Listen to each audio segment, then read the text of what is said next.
हम सोच में पड़ जाते हैं कि आवाज में इतनी मिठास, इतना दर्द आखिर आया कैसे।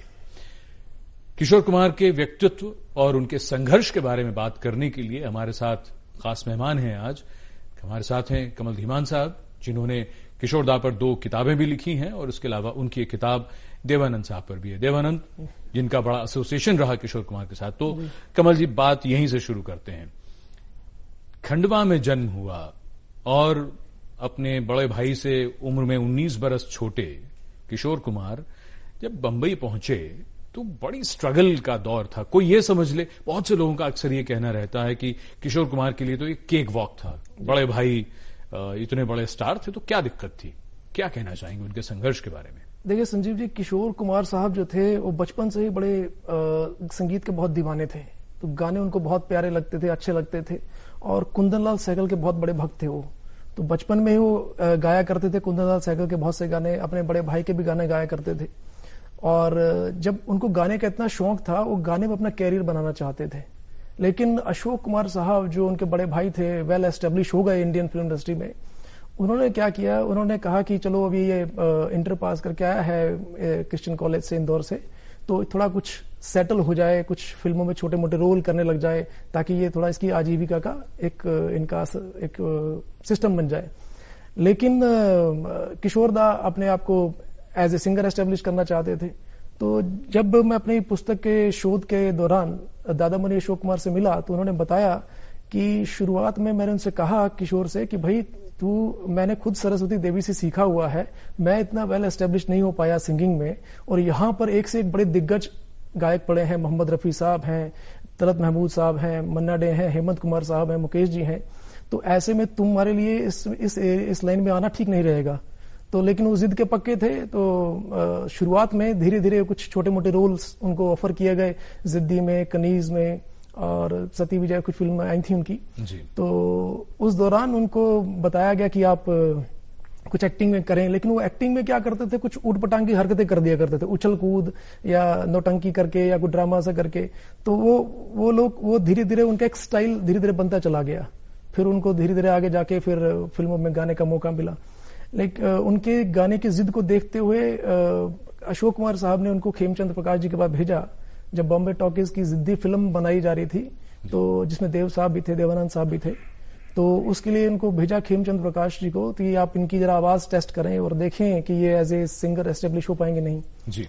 तो उस समय खेमचंद प्रकाश ने देखा कि आवाज बहुत अच्छी है, मीठी आवाज है, लेकिन थोड़ी सी कुछ गाने की बारीकियां हैं जो समझाई जा सकती हैं और अच्छा आगे जाके सिंगर बन सकते हैं। तो उन्होंने अशोक कुमार साहब से कहा कि इनको आप थोड़ा सा चांस दीजिए।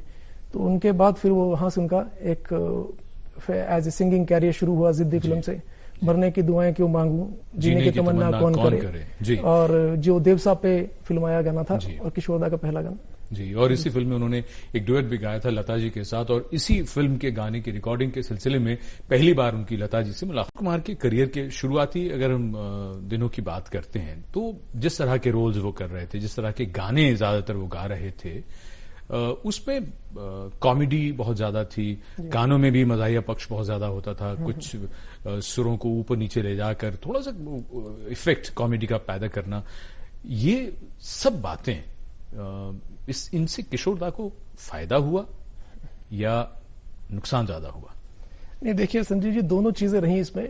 हालांकि अगर आप बात कर रहे हैं तो क्योंकि उनको गाने का बहुत शौक था, एक्टिंग से वो चिढ़ते थे, तो एक्टिंग में वो ऊट-पटांगी हरकतें कर दिया करते थे ताकि उनको एक्टिंग करने को ना मिले। लेकिन गाने का उनको बहुत शौक था। तो गाने में जब उनको शुरू में इनको कुछ फिल्में मिली, देवानंद साहब के साथ कुछ जिद्दी के बाद जब चल गई काफी, उसके बाजी बनी, बाजी उनके काफी अच्छे गाने रहे। फिर आगे जाल वगैरह आती हैं। फिर धीरे धीरे जब वो अगर आप देखेंगे कि जो देव साहब के लिए गाने थे, वहां तो वो अपना एक परफेक्ट रोल अदा करते हैं, लेकिन जब वो एज ए एक्टर बन जाते हैं तो खुद पर्दे पर है तो वो ऊट-पटांग हरकतें करते हैं, ऊट-पटांग हरकतें करते हैं, ऊट-पटांग गाने गाते हैं। तो उनकी एक इमेज कॉमिक हीरो जैसी बनने लग जाती है धीरे धीरे। अच्छा, इसी तरह से उनका जो हाफ टिकट का भी जो गाना है, जो सलील चौधरी का संगीत है और दोनों आवाजों में उन्होंने गाया, जो अपने आप में मतलब आज चमत्कार के तौर पे देखा जाता है कि कोई सिंगर ऐसा भी अटेम्प्ट कर सकता है। इस सब बात को और इन प्रयोगों को किस तरह से इंडस्ट्री ने उसको एक्सेप्ट किया या क्या समझा? नहीं, देखिए, इस तरह के जो गाने किशोर दा ने अपने एक क्रिएटिविटी में अपने लेके आते थे, वो उसमें कुछ नया नया इनोवेशन, नई नई चीजों का यूज करना, नई नई वाद्य यंत्रों का इस्तेमाल करना और तरह तरह की मुंह से आवाजें निकालना, यॉडलिंग करना। यॉडलिंग जो है एक इंडिया में पॉपुलर नहीं थी, ये वेस्टर्न कल्चर में था, लेकिन वहां से उन्होंने अडॉप्ट किया और धीरे धीरे उन्होंने अपने स्टाइल में उसे बनाना शुरू कर दिया, उसमें अपने ही तरह के उन्होंने लफ्जों को पिरोना शुरू कर दिया। तो वो जो एक कॉमिक सेंस जो थी उनकी, एक सेंस ऑफ ह्यूमर जो था, वो लोगों को इतना अपीलिंग लगा कि इनकी एक इमेज क्रिएट हो गई, एक खास तरह का वर्ग इनका बनता चला गया एक्टिंग में, और इनके गाने जो चाहने वाले लोग थे उनका एक अलग से वर्ग बन गया। और साथ ही साथ धीरे धीरे देवानंद साहब की ये एक प्रमुख आवाज बनते चले गए, उनके साथ इनका काफी एक अंडरस्टैंडिंग अच्छी हो गई। जी बिल्कुल। और देवानंद के साथ किशोर कुमार की जो एसोसिएशन थी वो किशोर कुमार के जीवित रहने तक बाकायदा रही और किशोर कुमार उनके लिए लगातार गाते रहे। एक बात जो फिल्मी दुनिया में बड़ी सही होती है वो ये कि जो जैसा चाहिए या सोचिए वैसा नहीं होता। किशोर कुमार का रिश्ता अगर कहा जाए इनकम टैक्स डिपार्टमेंट से बहुत ही कड़वा रहा, बहुत नाराज रहते थे इनकम टैक्स डिपार्टमेंट से, उनको नोटिस जब भी आते थे बड़ी परेशानी में भी रहे और इनकम टैक्स से बचने के लिए उन्होंने सोचा एक फिल्म बनाते हैं जिसमें घाटा वाटा हो जाए तो मंजूर है, लेकिन उन्होंने 2 फिल्में बनाई, एक के बाद एक, और दोनों सुपरहिट। कमल जी जरा ये किस्सा जरा बताएं थोड़ा सा। जी, देखिए, किशोर कुमार साहब जो है 1957-58 तक काफी तक अपने आप को एस्टेब्लिश कर लिया उन्होंने, एज ए सिंगर भी और एज ए एक्टर भी। लेकिन तब उनको उनके दोस्तों ने सलाह दी कि आपके पास इनकम टैक्स आपके पीछे पड़ा हुआ है, तो आप इनकम टैक्स बचाने के लिए क्यों ना कुछ एक फिल्म क्यों नहीं बनाते आप। तब उन्होंने एक पहली फिल्म प्रोड्यूस की, लुको चोरी करके, बेंगला फिल्म थी और जिसमें हेमंत कुमार साहब का म्यूजिक था। तो वो फिल्म जो है बहुत हिट हो गई, गोल्डन जुबली हो गई। उसके बाद तब उन्होंने अपना कुछ घर वार खरीदा वहां पे जुहू पे। उसके जस्ट बाद चलती का नाम गाड़ी आती है, जिसको उन्होंने फिर क्या किया कि एज ए प्रोड्यूसर वो बन के फिर फायदा ना हो जाए, तो उन्होंने अपने सेक्रेटरी अनूप शर्मा का नाम एज ए प्रोड्यूसर दे दिया। तो उसकी जो इनकम थी वो बेसिकली उन्होंने ज्यादातर खर्च की अपने बीच वाले भाई जो थे अनूप कुमार की हेल्प करने के लिए। लेकिन वो जो दौर था, फिर उसके बाद जस्ट इनकी एक अलगाव होता है पहली पत्नी के साथ, रूमा जी के साथ। फिर उसके बाद एसोसिएशन होता है मधुबाला जी के साथ, और मधुबाला जो है फिर वो बीमार रहती हैं काफी, और उनके इलाज पे काफी पैसे खर्च होते हैं। और 60s के बाद 61-3 के आसपास आप देखेंगे तो इनका ना कैरियर थोड़ा डाउन डोल रहता है। सिंगिंग में सबके लिए गाते नहीं है और इनको इतने गाने भी नहीं मिल पाते हैं, और एज ए एक्टर भी वो थोड़ा स्ट्रगल कर रहे होते हैं। तो उसी दौरान इनको 25,000 रुपए का इनकम टैक्स बकाया इनको भरना था, तो इन्होंने अदा नहीं किया। 63-4 के आसपास की बात है। तो उस समय क्या हुआ, इनकम टैक्स वाले इनको अपने घर से उठा के ले गए। वो उस समय ये खाना खा रहे थे, उनको खाना भी नहीं खाने दिया गया, उठा के ले गए। और उठा के ले गए तो इनके बड़े भाई को सूचित किया गया कि दादा मुनि अशोक कुमार साहब को कि आपके भाई का पास 25,000 रुपए बैलेंस इनका बकाया है, आप इनको अदा नहीं कर रहे हैं। और ये कहते मेरे पास है नहीं। तो फिर उसके बाद मानने को तैयार नहीं थे कि स्टार है, इतना रुपया नहीं। और वाकई उस जमाने में उनको काफी पैसा खर्च हो गया था, कुछ घर बनाने में, बंगला बनाने में, फिर दवाइयों मेडिसिन वगैरह पे, बाकी तनाव की वजह से। फिर उसमें फिर दादा मुनि आए अशोक कुमार साहब, उन्होंने उसको रकम अदा की। और उसके बाद अपने भाई को सजेस्ट किया कि तेरी आवाज अच्छी है, तू अच्छा गा लेता है, तू सबके लिए क्यों नहीं गाता है। क्योंकि वो थोड़े मूडी किस्म के आदमी थे, तो देव साहब के लिए गाया करते थे, अपने लिए गाते थे, तो सबके लिए नहीं गाते थे वो। फिर उसके बाद उन्होंने स्टार्ट किया कि थोड़ा थोड़ा औरों के लिए प्लेबैक सिंगिंग करना शुरू करें। तब उन्होंने एज ए सीरियसली उसको फिर इस क्षेत्र में आने के लिए अपना कदम बढ़ाए, और धीरे धीरे वो एक्टिंग से थोड़ा हट गए, या ये कह लीजिए एक अलग जोनल टाइप की फिल्में बनानी शुरू कर दी उन्होंने फिर, जिसमें आप देख सकते हैं। और 64 में एक दूर गगन की छांव में, जो कि पाथर पांचाली से इंस्पायर थी, सत्यजीत रे की फिल्म से। और एक उसमें उन्होंने अपना दर्द काफी दिखाया है अपने यहाँ, जो उनके साथ जाती जिंदगी में बीता, वो उन्होंने इसमें शो करने की कोशिश। डायरेक्टर के तौर पर उनकी पहली फिल्म थी। और पाथेर पांचाली का आपने जिक्र किया, तो पाथेर पांचाली को बनाते वक्त जब सत्यजीत रे को जरूरत थी तो उन्होंने कुछ पैसे धन भी दिया था उनको कर्ज भी दिया था थोड़ा। सिर्फ देवानंद और राजेश खन्ना और अमिताभ बच्चन की आवाज उनके स्टारडम का एक स्तंभ कहा जाएगा, वो थे। तो दूसरी तरफ ऐसा भी हुआ कि उन्होंने एक सुपरस्टार को किसी बात पर नाराज होकर मना कर दिया और उनके गाने नहीं गाए। कमल धीमान साहब, फिल्म इंडस्ट्री में रहते हुए इतना सब कुछ कर लेना और अपनी शर्तों पर भी जीना, पार्टियों से दूर, शराब भी नहीं पीना, कहीं जाना भी नहीं और मन मर्जी का काम करना, जब चाहे धमकी देना मैं खंडवा चला जाऊंगा। किशोर कुमार दरअसल किस तरह से, आपने तो उन पर शोध बहुत किया है, तो कैसे एक्सप्लेन करेंगे? जितना मैंने उनके परिवार वालों से, उनके मित्रों से या उनके चिर परिचित लोगों से संपर्क करके मैंने महसूस किया, जो मेरी रिसर्च में पाया, उसमें मैंने देखा कि वो एक भावुक इंसान थे और भावना में बह जाते थे। तो जो भावना से जिन्होंने अपना सब कुछ निछावर कर दिया, उनके ऊपर सब कुछ निछावर। जिन्होंने थोड़ी अकड़ दिखाई, जिन्होंने थोड़ा सा एक अपना एटीट्यूड दिखाया, स्टाइल दिखाया, वहां पे वो बहुत ज्यादा अपना एक एटीट्यूड दिखाया करते थे, एक सनकीपन दिखाया करते थे, जिसको आप कह सकते हैं।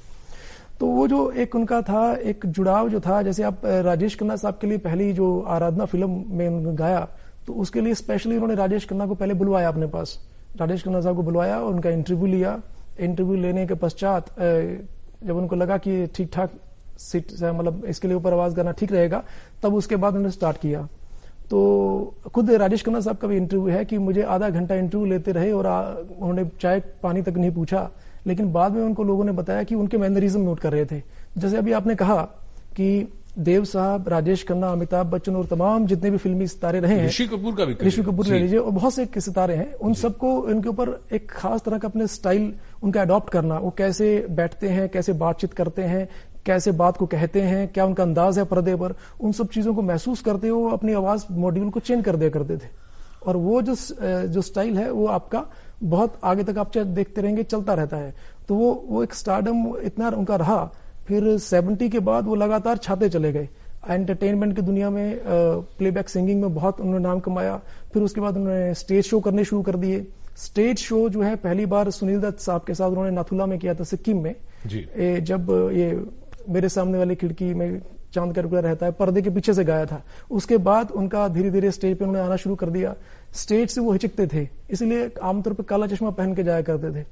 तो धीरे धीरे क्या है, लेकिन वो बाद में क्या हुआ, वो स्टेज के बेताज बादशाह जैसे बन गए जी। और शायद ये क्रेडिट भी किशोर दा को जाता है कि गायकी में जिस तरह से उन्होंने एक खुलापन लेकर आए, वो स्टिफ गायक नहीं थे। मंच पर भी इसी तरह से उछल कूद करना और स्वच्छता से गाते थे, रियल सेंस में जैसे परफॉर्मर जिसे कहते हैं, परफॉर्म करते थे, रियल परफॉर्मर। वो सिर्फ ये नहीं था कि स्टिफ खड़े होकर गाना, सिर्फ सुरों की अदायगी हो जाए वो नहीं, बल्कि उसके अलावा उसमें इन्वॉल्वमेंट के साथ तो लोग बहुत शायद ज्यादा एंजॉय करते थे। एक बात जो हमेशा किशोर दा के बारे में रही है कि वो बहुत बहुत सनकी, और ऐसे बड़े सारे किस्से हैं उनके बारे में कि किसी प्रोड्यूसर के सेट पे आधी दाढ़ी बना के पहुंच जाना।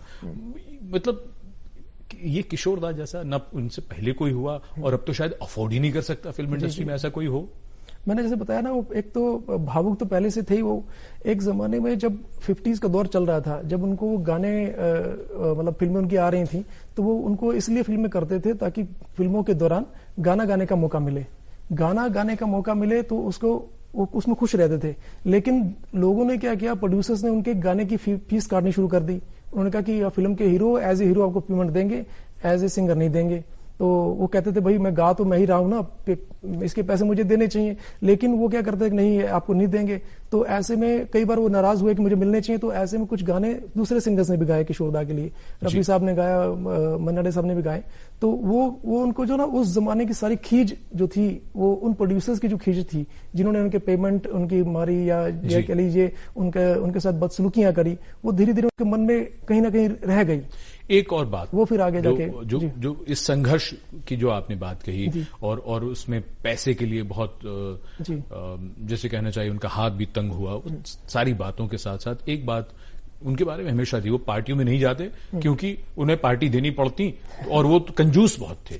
ये बातें बहुत कही जाती हैं। लेकिन हमने ये भी पढ़ा है कि किशोर दा लोगों की मदद भी बहुत करते थे, चुपचाप करते थे, बताते नहीं थे। क्या कहना चाहिए? देखिए मैंने बताया ना, किशोर कुमार साहब थोड़ा एक डिफरेंट पर्सनैलिटी, एक मिस्ट्री है एक तरह से आप कह लीजिए। उनको समझ पाना इतना आसान नहीं है। आप उनके एक म्यूजिक डायरेक्टर थे अरुण कुमार मुखर्जी जी, उनकी 50s में डेथ हो जाती है, 58 के आसपास।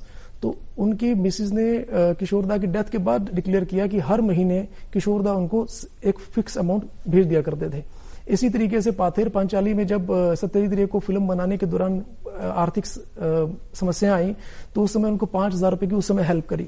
इसी तरीके से दाल में काला एक फिल्म चल रही थी, उसमें बिपिन चंद्र जी थे, उन्होंने उस फिल्म को शूटिंग के दौरान कुछ समस्याएं आ गई, पैसे की कमी के कारण वो फिल्म का शूटिंग रोकनी पड़ रही थी। बिपिन गुप्ता तो उस समय फिर किशोर दा ने अपने घर से अपने ड्राइवर को भेज के 20,000 रुपए उनको मंगा के उनको हेल्प करी।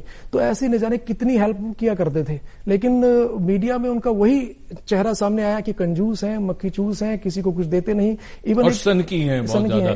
लेकिन कितना बड़ा कलाकार, कितना महान कलाकार, जिसके बारे में जिसकी मृत्यु पर सत्यजीत रे ने लिखा था death of A genius. Genius था वो कलाकार। एक अपने वही किस्सा था, एक दादा मुनि साहब का भी किस्सा है अशोक कुमार जी का।